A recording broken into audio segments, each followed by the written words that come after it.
Hey everyone, it's Jonathan, and welcome back to Every Version Ever. Today we have the first of a three-part mini-series within a series. Nikki from Trivial Theater is joining you to talk about three different versions of Peter and the Wolf that take popular kids show characters and cast them in the roles of the story. As you can see from the title, today's episode is about an episode of the Muppet Babies.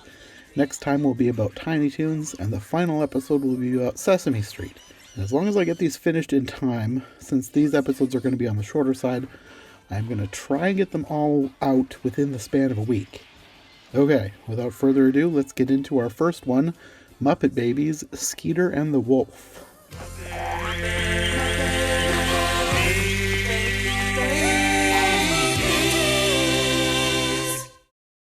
I guess what order do you want to go in with these? Is it just kind of go up? Well, I watched them in release order. So I watched Muppet Babies first, then Tiny Toons, and then the Sesame Street one. And after I got done, I was like, I think I want to talk about them in this order too. Yeah, absolutely. And I feel like, it's kind of hard to tell, because I'm thinking of them as like, they went from worst to best. But it depends on what you're looking for in the entertainment, because Tiny Toons was really funny. But it was hilarious. And I watched them. I did them in, I don't even know how I picked the order. I guess I did them in alphabetical. I went Muppet Babies, Sesame Street, and then Tiny Toons. Okay. So and I don't know how much we want to get into this, or like how you want to get into this here, but like I grew up with Muppet Babies. Okay.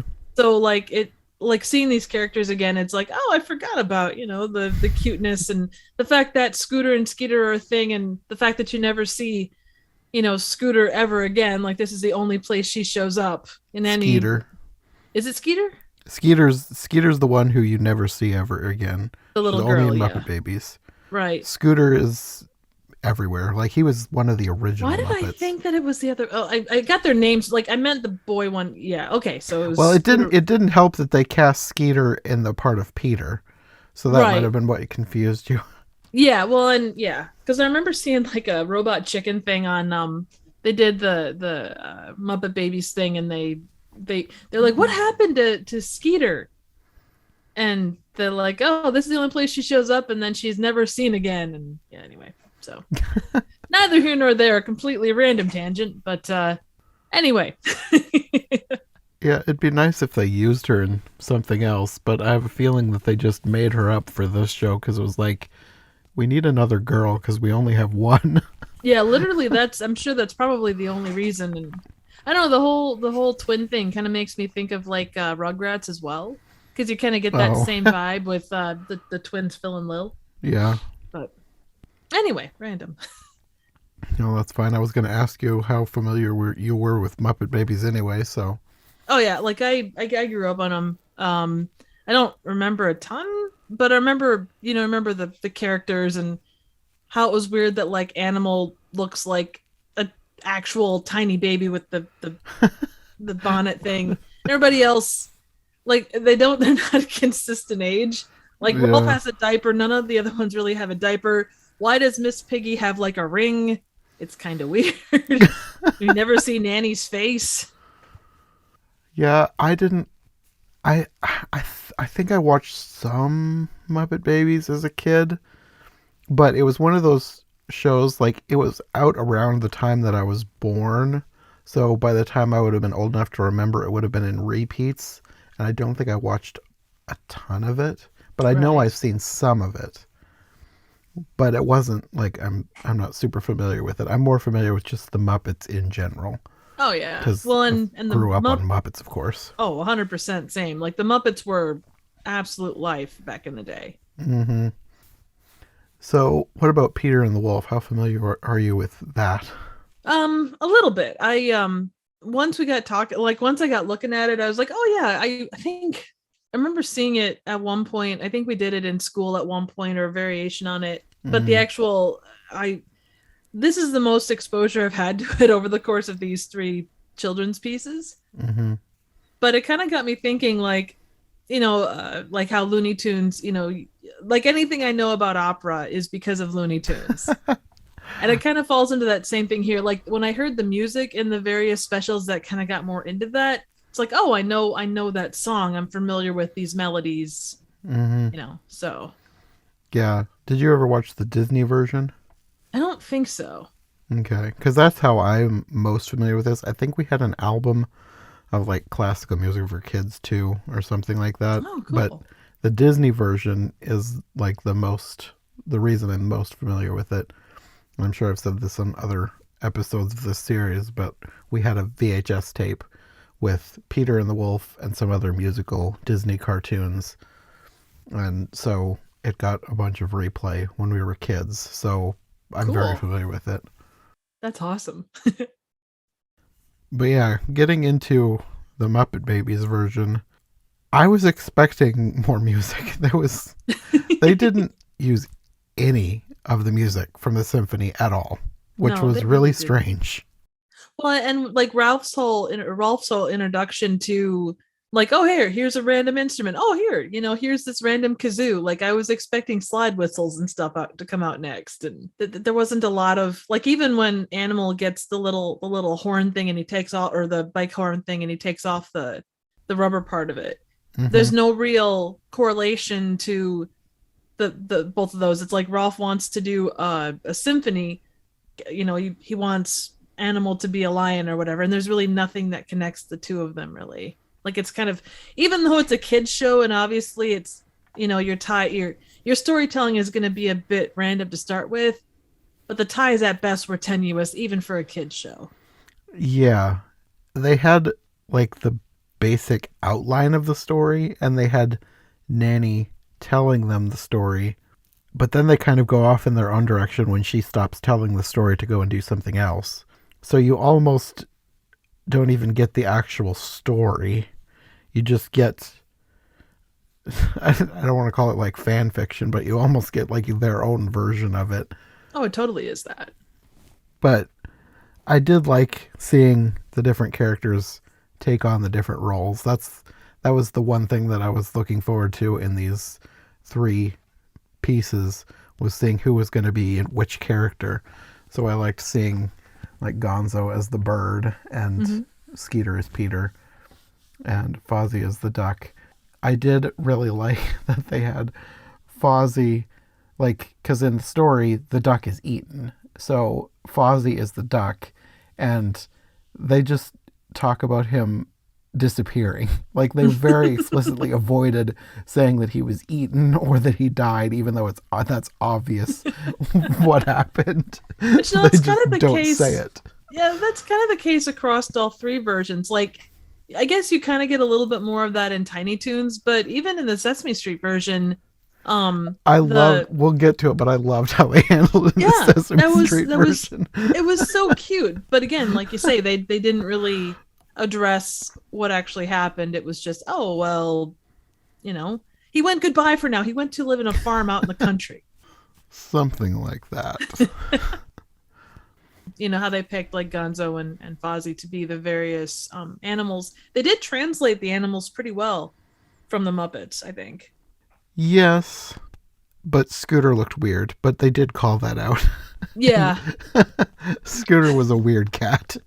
yeah, he had the weird little like the little hair thing sticking up in between his ears, and yeah, that was odd. I think Animal would have been a better cat than Scooter. Yeah, but I suppose like Animal is such a weird character to start with. I did notice too that and I forgot this, every time he speaks, like it's almost like he basically starts everything he says with the same kind of noise, which is neither here nor there. It's just one of those random little things. It's like Well, the adult Animal kind of makes weird noises too, just in a deeper voice. true, but it's like every sentence he says, it's like starting every sentence with it's Mm, basically it's the same cadence with everything he says, whether he's asking a question or making a declarative statement or whatever. So again, mm. small things that are unrelated, but I was actually surprised that, and I guess there was not a reason for it to be, but I was surprised that Piggy and Kermit weren't more kind of center stage. That's true. They were very much side characters in this. Yeah. Like they weren't even part of the main plot. They kind of got separated from the rest and were off doing their own thing. Yeah. And I guess that's sort of the point. Like, not everything has to revolve around them. And it shouldn't. It's an ensemble cast if you want to look at it that way. But it was, I don't Hmm. know. And obviously you wouldn't have had Piggy play Peter by any stretch, but I don't know. Yeah, I don't know how else they could have been used. Agreed. Although at the end they had everybody join in on the story. Like I guess they were taking the place of the hunters because like in the end of the story the hunters help Peter wrangle the wolf and parade him into town to bring to the zoo in Oh like the yeah. actual story. So they kind of gave them that position in the end of this. True. But yeah, they weren't otherwise involved in the Peter and the Wolf story. I did like how they were very confused by the accordion, and it terrified everyone else. I guess Well, if you didn't know what it was, hearing that come out of a dark attic. Okay, you guys. Now we can't forget why we came here. Right! Why did we come here, Skeeter? To find Peter and the Wolf, silly. Right! I think the wolf found us first! We're surrounded! Run for your life! might I also add that this house is just how is this house this big? Like it goes on for days. It's like a TARDIS. And also, I don't know the lore of the Muppet Babies, but like, is Nanny their mother? Did she adopt them all? It's never Or really, from what I remember and regarded the last time I watched this, I was pretty little, but I don't think they ever really said. I always just assumed that she was, as her name implied, like a nanny, but it always seemed like more lived in than otherwise. yeah, I don't know. I think my guess is that somebody just liked that one scene with all the baby Muppet versions in Muppets Take Manhattan, and were like, let's turn it into a cartoon and not give it any other thought. Highly possible that that great things have come from less. I guess I don't really have anything more to say about this one. No, not There was really. there just wasn't a whole lot of Peter and the Wolf in this, other than Nanny telling the story and them making up their own ending for it. Yeah, and given what it is, I mean, it's still. I don't know, the fact that it's still you've got. I mean, I'm trying to think what probably the age range is for Muppet Babies at the time. Maybe like up to maybe 8 or 9 at most, as far as what the main demographic was for it. I'm not sure. They And I'm not the one to ask because I had much younger siblings and we watched like toddler shows when I was like 12, so Oh no, and I don't mean anything like that. I'm trying to think like I guess what I'm trying to say is introducing things like Peter and the Wolf or opera pieces or Mhm. classic things of this nature at an early age, I mean, is a cool thing and it's not done perfectly by any stretch and kind of discussed a little bit about it, but I think it's still a neat thing that they decided to go that route and take the risk to do that Mhm. because you don't Yeah. necessarily see. I don't know. It's not. I don't watch a lot of kids shows, obviously, but you don't see that with a lot of shows. Yeah. And I don't keep up with, I mean, I watch a few shows that would be considered kids shows, but I don't keep up with things. So I don't know if they have shows like that or not like they used to, but Yeah, I suppose. I'm not sure, but even just like they had the when Piggy and Kermit were carrying around the accordion, they had like the old black and white. I think it was of Laurel and Hardy's piano moving short. It was a silent from way back, probably the 1920s or maybe the 30s. And it's just kind of a neat little additional thing in there. yeah, I think they still try to do some things like that in kid shows, like throw in little nods to things for adults. Yeah. Well, and too, if you're fast forwarding, because this was probably what, late 80s, mid to late 80s. Probably. I'm not sure the exact year. Let me see if I can. 89. Okay. Then yeah, it would have been, the you're talking 30 additional years of history, so stuff, from the 90s would be considered, relatively legend media or legacy media for things like that.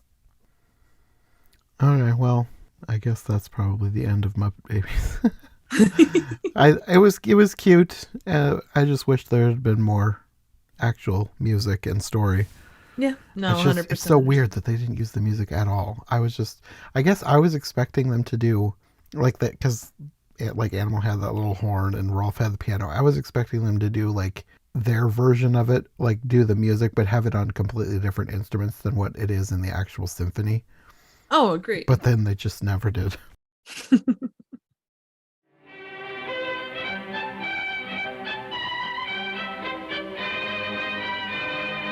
Thanks for listening to this episode of Every Version Ever. If you like what you've heard, make sure to subscribe on your preferred podcast platform or to the Every Version Ever YouTube channel.